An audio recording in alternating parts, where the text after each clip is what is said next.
Sveiki nuostabūs žiūrovai, sveikinamės iš karštos Ispanijos. Čia maždaug 35 laipsniai karščio ant saulės, pavėsė gal kiek vėsiau, bet matot, mes viški sprakaitavę, sukaitę. Ir šiandien vakare mūsų laukia įspūdingas reginys, ką mes tokio pamatysime. Sveiki visi, taip, laukia tikrai neeilinis įvykis, yra pilnas saulės užtemimas, kuris po šiokios pertraukos vyks, nes paskutinis pilnas užtemimas buvo prieš 2 su truputėliu metų, jeigu gerai pamenu. Bet turbūt kuo ypatinga būtent čia Ispanijoje šitas užtemimas, tai yra tai, kad bus pirmas užtemimas per paskutinius 120-122 metus. Tai yra daugiau negu šimtmetis.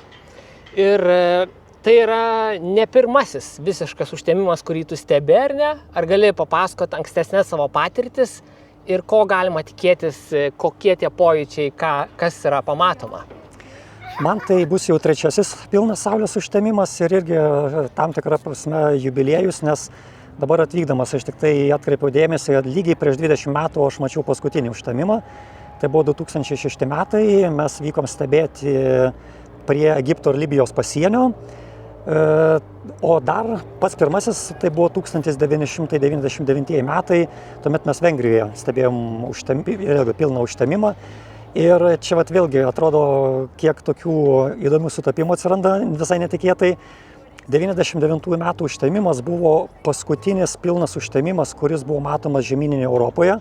Ir tai buvo mano pirmas užtemimas. O 2006 metų minėtas užtemimas buvo pirmasis 21 amžiaus užtemimas. Tiesa, Europos, taip tiksliai kalbant, galima sakyti, užkabino, bet Graikijos salas. Tai visgi apie žemyninę tiksliai kalbant negalima to tvirtinti, bet šitas užtemimas jau galima tvirtai sakyti, kad tai bus pirmas 21 amžiaus užtemimas žemyninėje Europoje. Man irgi tai pirmas kartas gyvenime, nekantrauju pamatyti. Ir realiai, kokie yra tie pojūčiai, kuo skiriasi visiškas užtemimas nuo, pavyzdžiui, 80%, kaip bus galima stebėti Vilniuje ar kitose miestuose? Tai va čia tie, kurie su mumis atkeliavo, tai jums pasisekė, jūs patirsit tą iš tikrųjų, nes to nupasakoti ir netgi filmuotoje medžiagoje tą perteikti tikrai neįmanoma. Dalinis užtemimas net iki 85 iki beveik 90% fazės efekto apšviestumo prasme beveik nėra jokio. Ta vat irgi galėsim netrukus pamatyti. Ties 90% jau galima suprasti, kad kažkas truputėlį yra pasikeitę, saulė atrodo šviečia ryškiai, bet tokia lyg ir prieblanda tarsi būtų debesų šiek tiek. Tai yra tik virš 90% jau pradeda apšviestumo mažėjimas jaustis. Bet pilno užtemimo momentas jis yra nesulyginamas su niekuo. Tai nėra naktis visiškai tiesioginė prasme, mes matysim ryškiausias žvaigždės danguje, bet Nors dabar visiškai giedras dangus, ta prasme nieko čia. Taip.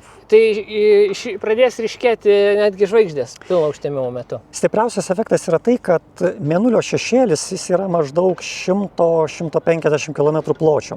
Taigi mes būsim tokiame tamsos tunelyje, bet šviesa mus pasieks iš daug tolimesnių atmosferos sluoksnių, tik tai išsisklaidžiusi.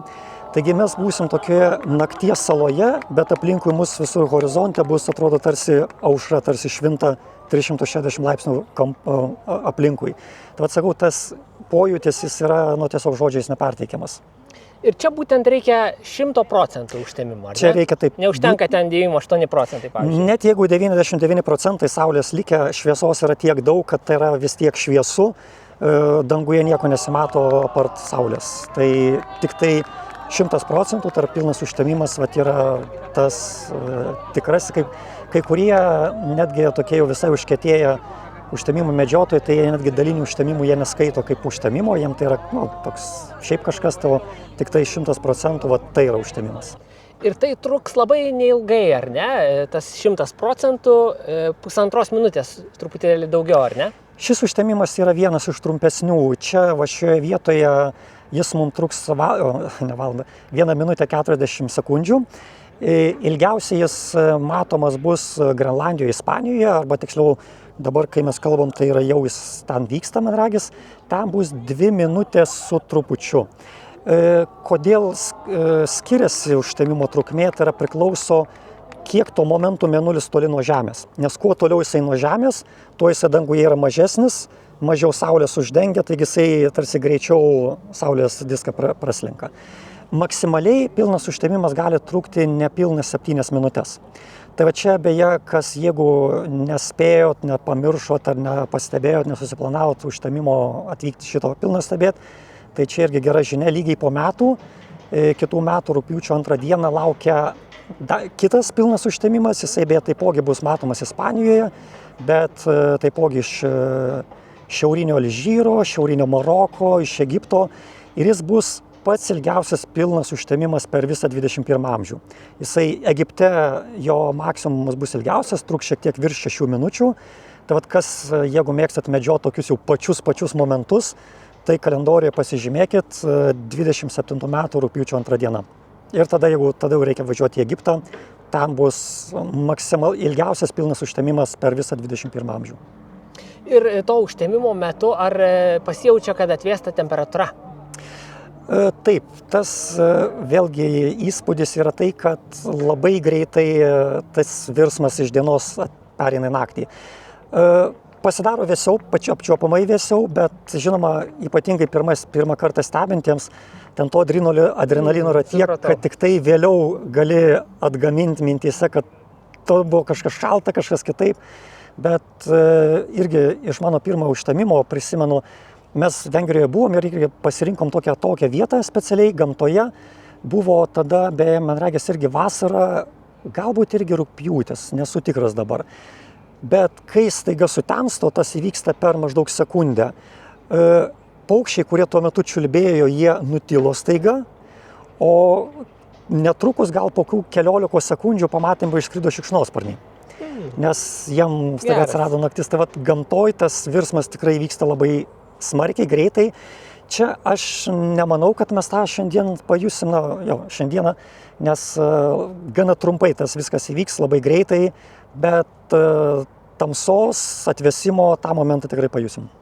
Ir to momento metu nereikėtų užtrukti ir užgaišti galbūt su fotoaparato nustatymais, ten objektyvo kažkokiais reguliavimais, nes tai yra minutė su pusė, tai realiai galbūt labiau pačiam bent pirmą kartą, jeigu tai stebi, pasigrožėti, negu ten, kad fotografuoti, bandyti ten įamžinti ir gerai su technika, nes teko girdėti vieną astrofotografą, kuris ir sakė, kad realiai ir nepamatė to užtemimo, nes užgaišo su įranga reguliavimu ir praėjo ir dingo tas akimirka. Yra toks posakis, kad pirmas pilnas užtemimas yra žiūrėjimui, antras pilnas užtemimas yra fotografavimui.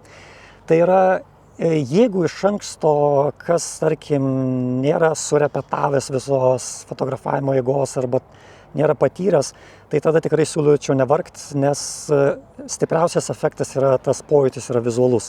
Nes jeigu jūs ten prie fotoaparato būsit ten užsiėmę nustatymais, keitimais, žiūrėsit į ekraną, vėliau nuotrauką tai tikrai netpirks to įspūdžio, kai bus viskas įvykę, o jūs žiūrėsite į fotoaparatą. Tai visą laiką yra patarimas prieš vykstant užtemimo, pavyzdžiui, fotografuoti, parepetuoti, galima, tarkim, su kad ir mėnulio pilnatimi. Pasižiūrėti, pavyzdžiui, kokio dydžio kadre tai atrodo, išlaikymai, aišku, bus ne tie, bet bent jau kadravimas, paties fotoaparato, kad tai būtų mechaninis darbas, kad nereikėtų galvoti, kaip čia man išlaikymą pakeisti, kur čia man jautrumą pakeisti. Tada jau, kai patirties tokios yra, galima tada užsiimti ir žiūrėjimu, ir fotografavimu. Bet visgi geriausia yra pagrindinį tą didžiąją laiko dalį skirti žiūrėjimui, o fotografavimui tai yra pagal galimybės, ten, net jeigu tai bus kadrai keli, jų pakaks, kad atmintyje prisiminimus atgaminti, bet tie prisiminimai tai bus būtent tai aukso vertės. Ir pirmas užtemimas, sakau, dabar 27 metai, jau nuo 99 prabėgo, bet aš tai pamenu, lyg tai buvo prieš kokią savaitę. Tai yra tie įspūdžiai tiek įsirėžę, kad, sakau, užtenka labai nedidelio kokio nors trupinėlio prisiminimų, nedidelės nuotraukos, nebūtinai paties užtemimo, ir tai atsigamina. Tai su fotografavimu, taip, dar kartą pasikartojus, tai nereikia susitelkti į fotoaparatą, reikia susitelkti į žiūrėjimą į dangų. Kalbant apie saugumą, kokių reikėtų laikytis tų reikalavimų, kad tos akimirkos nebūtų po to žala akims? Jeigu taip pažvelgtume į Saulę, akivaizdu, kad būtų prasti popieriai, plika akim be jokių apsaugų, ar ne? Taip, Saulės šviesa yra labai stipri ir ne tik regimoji šviesa, bet yra labai stipri spinduliuotė ultravioletiniam ruože ir infraraudonajam, kurių mes nematom tiesiogiai, mes tų spindulių nejaučiam tuo momentu tiesiogiai, bet jie taip pat žaloja tinklainę. Tai čia todėl naminės priemonės, pavyzdžiui, tarkim, stiklas žvakia aprūkomas suodžiais, taip jisai susilpnina šviesą regimąją, mums tai atrodo saugu, bet toks filtras, vadinkim, jisai praleidžia artimą infraraudoną spinduliuotę. Jis gana neblogai sugeria infraraudonuosius spindulius, nes tiesą sakant, bet koks stiklas yra efektyvus ultravioletinės spinduliuotės sugerėjas. Tai jeigu filtras yra stiklo pagrindu ir ypatingai jeigu stiklas yra kokių 2-3 mm, tai ultravioletinės spinduliuotės jau neblogai nufiltruoja, ne tobulai, bet neblogai. Bet čia visa problema lieka infraraudonasis spinduliavimas, kurio nematom, nejaučiam, bet jo saulė skleidžia daug šitų spindulių ir jie taip pat žaloja spinduliuotę. O namų sąlygomis mes neturim jokios priemonės sukontroliuoti, kaip tas filtras, tarkim, gerai susilpnina šviesą arba kiek jis praleidžia šviesos. Tai todėl naminės priemonės jos labai nerekomenduotinos stebėjimui, nes žala gali būti iš tikrųjų labai rimta, nuo pradedant galbūt nedidelio tinklainės pažeidimo iki kritinių atvejų visiško pakimo. Todėl reikalingi specialūs vadinami saulės akiniai, saulės filtrai, nes čia beje irgi tie įprastiniai akiniai nuo saulės netinka. Vat pavyzdys yra toksai. Tai gali būti arba tiesiog toksai tamsus filtras, čia yra, bet tai pati plėvelė yra speciali, arba kartais dedama aliuminiu dengta plėvelė dar priešais. Aliuminis atspindi vienodai gerai visą spinduliuotę, nuo ultravioleto iki infraraudonųjų spindulių, bet kad kontrastas būtų geresnis, tada yra dar tokia tamsesnė plėvelė dedama. Tai toksai tarsi sumuštinis padaromas. Tai tik tokie specialūs akiniai, jie turi be abejo būti irgi ne šiaip iš bet kur pirkti, jie turi turėti sertifikatą, europinį saugumo sertifikatą. Taigi iš patikimų tiekėjų, ne šiaip iš kažkur tai be pavadinimo, tie vadinami naunėjimai, bet su tokiais jau galima į saulę žiūrėti be apribojimų, kad ir visą dieną ir akim tada žalos nėra jokios. Tai tik su tokiais sakiniais galima stebėti. Ir dabar pasižiūrėjus realiai ir matosi rutuliukas toks paprastas mažytis, čia nėra jokio priartinimo, nieko. O kai būna tas visiškai 100%, ar galima tuo metu nusiimti ir regėti plika akimi? Vienintelis momentas, kai galima į saulę žiūrėti visiškai be jokių apsaugos priemonių ir netgi rekomenduojama tada jau nusimti ir tokius akinius ir visus filtrus, kai yra visiškai pilnas užtemimas. Tai yra, kai lygiai 100%, kai yra tik saulės vainikas aplinkui matomas ir niekiek jokio saulės kraštelio nėra. Tai čia aišku, galima sekti iš anksto pasižiūrėti, kada tiksliai prasideda užtemimas. Saugumo dėlį luktel bent kokį 5 sekundžių, tada jau nusiimt akinius visus ir jau tada į saulę galima žiūrėti ramiai.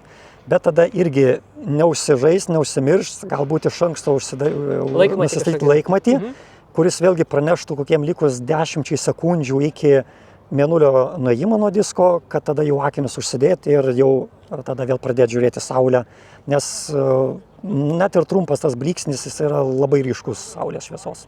Ir dar yra variantas, kad galima popieriuje tiesiog pradurti skylutę su adata ir matyti kažkokią šešėlę, ne? Taip, mes tą eksperimentą tikiuosi šiandien pavyks padaryti sėkmingai. Man anksčiau namuose aš pabandžiau, jis veikia. Tai yra užtenka popieriaus lape pradurti maždaug milimetro skersmens skylutę, tarkim rašiklio smaigalio arba panašiai, ten milimetras 2 arba panašiai, ir tada turėti kitą popieriaus lapą. Taigi būtų taip, vienas lapas, čia sakykim, saulė, lapas su skylute, o kitas lapas būtų čia. Saulės spinduliai praeidami skylutę, kitam lape suformuos tokį miniatiūrinį saulės diską. Jeigu saulė įprastai dieną, tai mes tokį skrituliuką ten matytumėm tik tai, o kai prasidės dalinis užtemimas, tai mes matysim, kad saulės diskas yra toks nukastas šiek tiek. Tai yra tokia vadinama adatos skylutės kamera, angliškai tai skamba pinhole camera. Tai va čia vienas iš būdų, kai galima sakyti, truputėlį inovatyviai, šiek tiek egzotiškai, bet visiškai saugiai galima stebėti Saulę. Ar yra kažkokių dar eksperimentų, kuriuos galima atlikti to užtemimo metu? Ar nereikėtų eksperimentuoti ir tiesiog grožėtis? Na, eksperimentų, nežinau, galima... Fotografijos kažkokių dalykų? Galima, tarkim, registruoti, kaip gamta aplinkui reaguoja. Taigi, jeigu, pavyzdžiui, yra arba atsarginis telefonas su filmavimo galimybė, arba kokia atsarginė kamera, kad, tarkim, pagrindinė mūsų įranga bus skirta Saulę filmuoti ir fotografuoti užtemimo metu, bet kažkokia pagalbinė priemonė gali būti nustatyta, pavyzdžiui, aplinką filmuoti ir fotografuoti ir tiesiog tada pamatyti, kaip visa tai aplinkui įvyksta, pasikeičia. Tai galbūt toks nežinau, ar tai eksperimentų būtų galima pavadinti, bet iš papildomų stebėjimų. Nuo ko priklauso tos užtemimo tamsios juostos plotis? Kas tai lemia? Tai pagrinde lemia Mėnulio atstumas nuo Žemės tuo momentu. Kadangi Mėnulis aplinkui Žemę neskrieja idealiu apskritimu, atstumas kinta maždaug 10% nuo minimalaus iki maksimalaus. Taigi, kuo Mėnulis arčiau Žemės, tuo platesnis jo yra metamas šešėlis, taigi tuo ir užtemimo trukmė ilgesnė ir platesnėje zonoje užtemimas yra matomas. Ir atvirkščiai, jeigu, pavyzdžiui, būna momentai, kai Mėnulis yra tolimiausiame taške nuo Žemės, jis tuo metu netgi nesugeba pilnai Saulės uždengti. Net jeigu jisai idealiai susirikiuoja vieną liniją, mes tuomet galime matyti vadinamą žiedinį užtemimą. Tai yra, kai aplinkui tamsų Mėnulio diską matosi Saulės kraščiukas, toksai žiedas. Tai po pusantrų maždaug metų, jeigu aš dabar gerai prisimenu, 28 metų sausį. Taip, sausį kaip tik ir bus proga tokį užtemimą pamatyti. Ispanijoje beje, čia kažkaip gamta ispanams, taip, turbūt 100 su viršų metų nedavė ne vieno užtemimo, o dabar jau kai davė, tai 3 iš eilės pamečiui. Tai 28 metų pradžioje, sausio mėnesį, bus galima pamatyti žiedinį užtemimą. Tai tas momentas, kraštutinis, kai Mėnulis yra tiek toli nuo Žemės, kad jis jau visai Saulės pilnai nebeuždengia. Matysis aukso žiedas tarsi. Tai yra dar kitas pavadinimas. Yra aukso žiedas, ugnies žiedas, tų pavadinimų yra įvairių. Tai yra žiedinio Saulės užtemimo pavadinimai. Kaip suprantu, užtemimo metu matysis Saulės vainikas, ar ne? Ar jis skiriasi būtent priklausomai nuo Saulės aktyvumo fazės? Nes, kaip suprantu, dabar ta aktyvumas jau po truputį baigėsi, tas pikas, ne, dabar po truputį slopsta. Saulės išorinės atmosferos sluoksnis arba labiausiai išorinis, kuris jau pereina į kosminę erdvę, pamažu vadinamas vainiku. Ir taip, jo išvaizda arba jo forma priklauso nuo Saulės aktyvumo. Kuo didesnis Saulės aktyvumas, tuo labiau sferinės formos vainikas atrodo. Ir minimum momentų tai galima matyti tokius atskirus, kaip pavadinkus, šviesos, tokius spindulius, spyglius arba įvairiai vardintis, būna labai nesimetriškas. Plaukai kažkokie? Galima turbūt ir taip įvardinti. Taip, šiuo metu Saulė yra jau aktyvumo mažėjimo fazėje. Prieš 2, jau man regis, gal net 2 su truputėliu metų buvo maksimumas. Tai iš anksto aš jau dabar netgi šiek pažiūrėjau į kosminių observatorijų vaizdus, ko galima bus tikėtis, tai panašu, kad mes nepamatysim vainiko tokio gražaus ir apskrito, jis bus netaisyklingos formos, turės matytis, spėju, bent 3 tokie pagrindiniai tokie šviesos srautai, ryškiausios vainiko dalys, bet jis, žinoma, yra kintantis gana greitai. Tai aš žiūrėjau ryte, tai čia per tas 10 valandų, kiek jau dabar prabėgo, jis gali būti pasikeitęs, tai mes tik užtemimo metu pamatysim, kaip jisai būtent dabar atrodys. Ir matosi, kad išlieka kažkokie plazmos srautai būna, ar ne? Ar čia mes plika akimi įmanoma kažką išvelgti tokio, ar čia jau reikia Saulės teleskopo? Protuberantų dėja plika akimi nepavyks pamatyti. Jie yra arčiau Saulės, taigi aplink patį Mėnulio apvadą bus matoma. Juos galima pamatyti, jeigu, tarkim, mes ant žiūronų uždedam tokius pačius, tarkim, apsauginius filtrus, yra žiūronams pritaikyti, dedami ant abiejų žiūronų, tada, bet vėlgi čia yra tik tai pilno užtemimo momentų, tą reikia pabrėžti. Galima pamatyti protuberantus, tai yra plazmos fontanai išmetami iš saulės.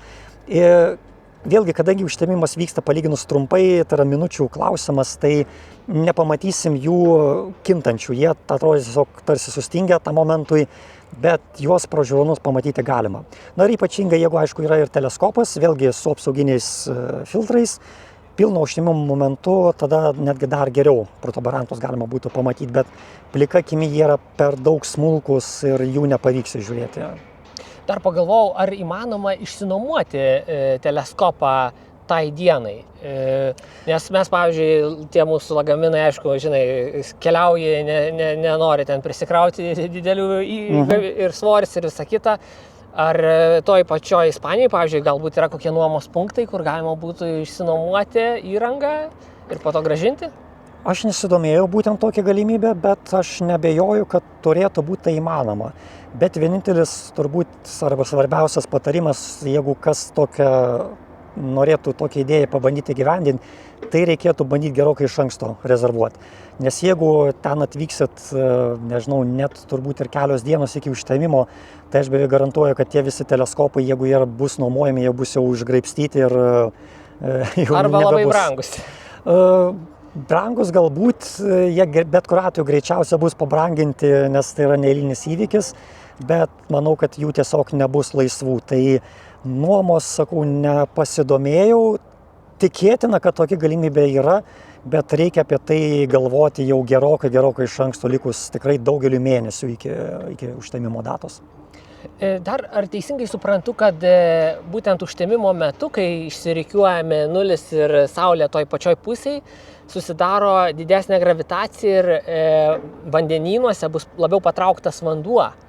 Ir galbūt bus atoslūgiai maksimalaus to atstumo, žinai, ar potviniai labai reikšmingi, ar ne? Tiesa, potvinių ir atoslūgio amplitudė tokiais atvejais yra jau maksimali. Tiesa, tai čia nereikėtų labai taip sureikšminti paties užtemimo momento.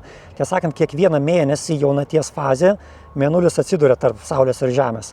Tik tai tiek, kad aišku, jis nebūna kiekvieną kartą tiksliai toje vienoje linijoje atsidūręs. Užtenka jam labai nedaug būti ten keletų laipsnių nepataikyti tą liniją ir mes užtemimo nematysim, bet trauka jie vis tiek, sakykim, taip, tas virvės tempimas bus į vieną pusę, tiek Saulė, tiek Mėnulis į tą pačią pusę trauks. Tai kiekvieno mėnesio jaunatį yra maksimalios amplitudės potviniai ir atoslūgiai ir atvirkščiai pilnaties fazė, tai yra kai Mėnulis būna į priešingą pusę nuo Žemės, būna minimali amplitudė potvinių ir atoslūgių. Tai užtemimai, jeigu taip jau labai matematiškai žiūrėt, taip, čia būtų jau tas tikras maksimumas, bet jis nėra tiek, kad ką būtų vizualiai galim pastebėti. Baltijos jūros, jeigu pakrantėje būsi, nebus to reikšmingo kažkokio, kad čia Palangoj ten tiltas visas atsidūrė. Baltijos jūra bet kuriuo atveju yra uždara jūra, joje potvinių ir atoslūgių nesijaučia, tai čia tik tai vandenynų pakrantėse arba atvirose jūrose, tai yra kur yra didžiulis vandens kiekis, kuris gali pasiekti krantą, o ežerai, netgi nedidelės jūros, kaip Baltijos jūra, yra per daug nedidelis tas vandens tūris, kad ten apčiuopiamas tas potvinis būtų. Jis aišku, nedidelis yra tenai, turbūt centimetrų amplitudės, bet ne tiek, kad ką mes galima pamatyti, kaip įsivaizduojam potvinius ir atoslūgius. Dar kalbant apie bendrą situaciją, mes esam Palencija miestelėje, ar ne? Ispanijoje tų vietų, kur galima stebėti, yra daug, bet akivaizdžiai matosi, kad yra pakilusios nuomos kainos, ar ne? Automobilių kainos irgi iškilusios, mes nuomavomės ir tikrai permokėjom realiai. Tai reikėtų iš anksto labai planuotis, ar ne? Ir artėjančiam kitam užtemimui jau artimiausiais mėnesiais ieškoti ir planuotis tos bilietus užsisakyti, ar ne? Jeigu norit, kas už tokias, sakykime, normalias kainas gauti viešbučius ir panašiai, tai taip, čia yra rekomendacija maždaug metai, 10 mėnesių iki užtemimo. Aš pats pradėjau planuoti sausio pradžioje, likus atrodo dar 8 mėnesiai, buvo atrodė čia tiek daug, o tada jau supratau, kad ten, kur aš iš tikrųjų pradžioje buvau pasirinkęs vietą žiūrėjimui, jau ten nebebuvo visiškai viešbučių. Tai man teliko tada atsidarius žemėlapį ir sekti užtemimo juostą miestus ir tiesiog kur jau pavyko rasti viešbutį už dar kainas ne už daugiau negu ten 400 eurų nakčiai, tai čia ir teliko šitas momentas. Tai 8 mėnesiai. Užtemimų turizmas, netgi toks kaip dalykas jis yra labai pelningas čia visame pasaulyje, nes užtemimai jie pritraukia tiesioginė prasme daugybę milijonų turistų ir jie būtent į tą 100 km pločio juostą turi sutilpti. Tai aišku, jeigu tai yra per kažkokią tai didelę teritoriją praeina, tarkim per visą žemyną, Jungtinės valstijas, tai ten dar išsibarsto galbūt viešbučių turim pakankamai. Bet kai pavyzdys yra per vienos šalies teritoriją užtemimas praeina, viešbučių kiekis yra gerokai mažesnis negu norinčių patekti. Tai jeigu jau paliksit ten likus 3 mėnesiam planavimą, tai arba teks pasiruošti pakloti ten daugybę 100 eurų už vieną naktį, arba gali būti, kad tiesiog toj vietoje viešbučio nebus. Vienas iš sprendimų būtų tada rinktis miestelį ar miestą, kuris yra netoli užtemimo juostos, bet jie nepatenka, nes ten kainos nepakyla smarkiai, o tada jau išsinuomavus automobilį, tiesiog ten pavažiuoti ten keliasdešimt kilometrų, galbūt 100 kilometrų ir ten stebėti užtemimą. Tai tokiu būdu galbūt galima sutaupyti. Ir kada dabar tie artimiausi užtemimai Europoje nusimato, ar galėtum paminėti dar? Tai artimiausias užtemimas bus 27 metų rugpjūčio 2 dieną, lygiai po metų. Tada seks 28 metų sausio gale. Dabar žiedinis užtemimas. Ir jau galima realiai planuotis kelionę ir užsisakyti viešbutį, nes kainos linkusios kilti. Jau bent jau rugpjūčio 2 dienos užtemimui tai būtų pats metas vasarai nepasibaigus arba bent jau rudens pradžioje pradėti ieškoti. Čia tiesa galbūt gelbės tai, kad, kaip minėjau, jis ne tik Europą palies, bet jisai praeis Afrikos šiaurinę pakrantę, palies Alžyrą, Maroką, šiaurinės dalis, Egiptą. Tai teritorija yra gerokai didesnė. Tai žinoma, garantuotai daugiausia turistų suplūs į Egiptą, nes tam bus proga pamatyti Egipto piramidžių ir šventyklų fone, nes būtent per jas vėlgi tai pasisekė praeis užtemimas. Ten garantuotai didžiausias turistų kiekis suplūs, bet turbūt nemažai keliaus į Alžyrą, Maroką ir tikrai, manau, nemažai į Ispaniją. Tai žiedinis, jisai taipogi Ispanijai bus matomas pabaiga, bet jeigu geriau truputėlį pamatyti ar šiek tiek ilgiau, tai yra tektų pakeliauti į Madeirą. Jeigu jau Europos ribų nepaliekant, o šiaip jis geriausia bus matomas Pietų Amerikoje, per Braziliją visą praeis. Tai ten jis bus matomas pilnai, visa eiga, saulė aukštai danguje ir panašiai. 28 metų vasarą bus pilnas užtemimas, bet jau jis bus egzotikos mėgėjams, nes teks keliauti į Australiją.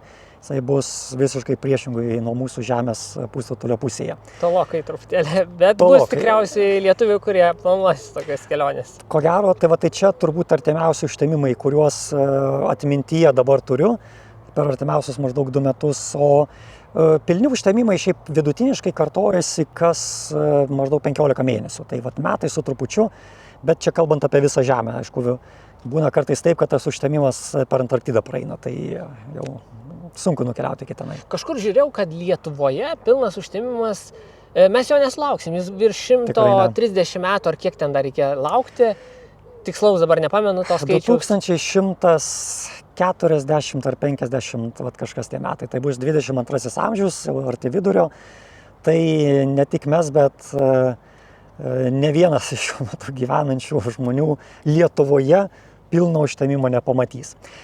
Tiesa, mes galėsim pamatyti nedalinį žiedinį saulės užtemimą. Jis bus 30, vėlgi dabar neprisimenu atmintyje, 35-6 metai, 7 kažkas tokio.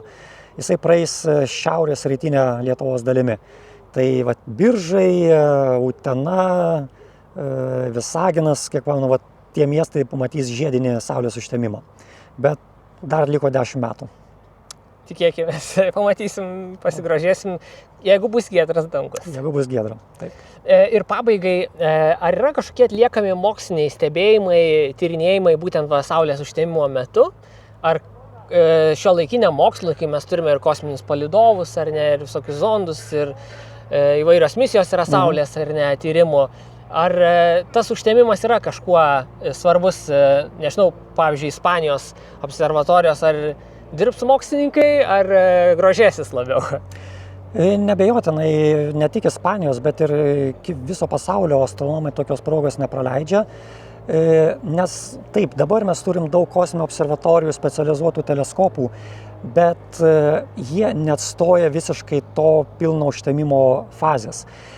Mėnulis tiek tiksliai uždengia Saulės diską, kad mes būtent galim matyti pačius artimiausius Saulės paviršių esančius atmosferos sluoksnius, vadinamą chromosferą.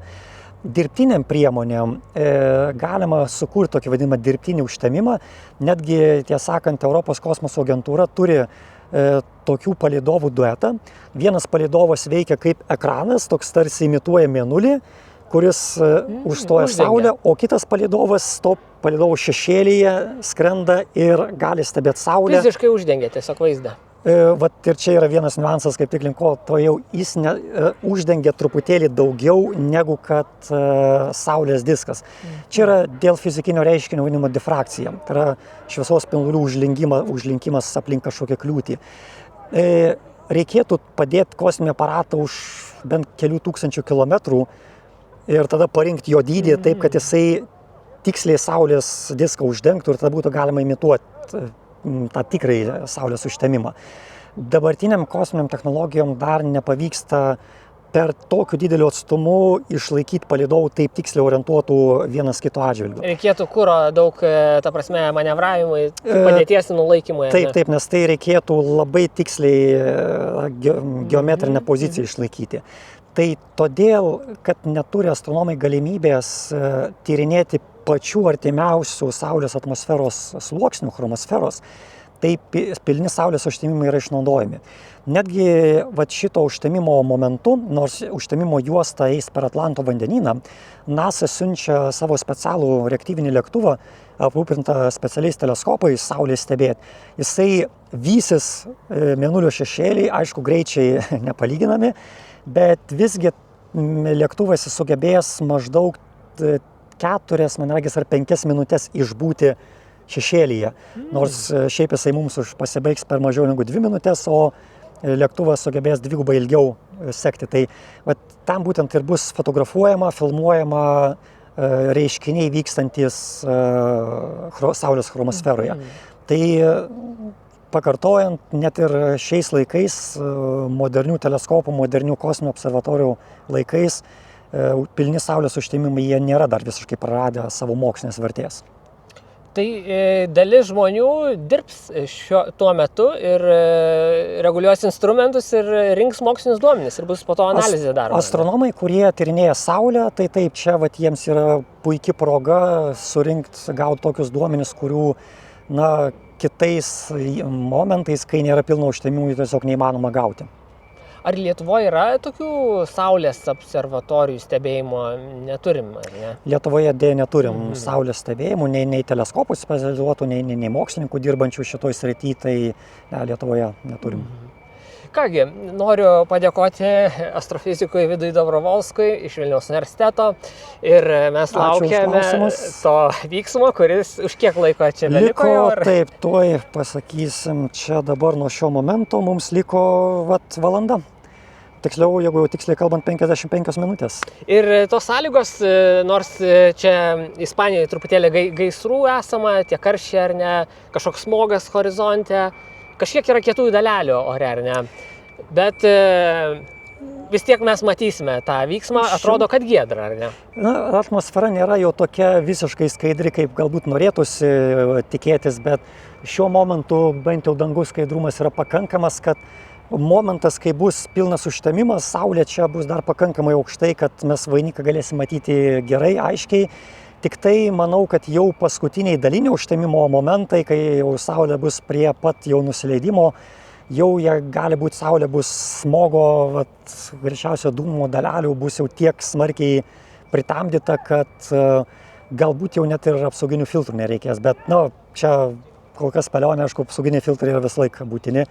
O bent šiuo momentu yra dangus idealiai giedras, kaip čia galime matyti, tai nekantrai laukiam ir einam dėlioti aparatūros. Ir pasistengsim parodyti jums irgi tas nuotraukas, vaizdus ir tikiuosi bus įdomu. Taigi, ačiū Jums. Ačiū visiems žiūrėjusiems. Palaikykite Mokslo sriubą Contribui platformoje ir susitiksime kitą kartą.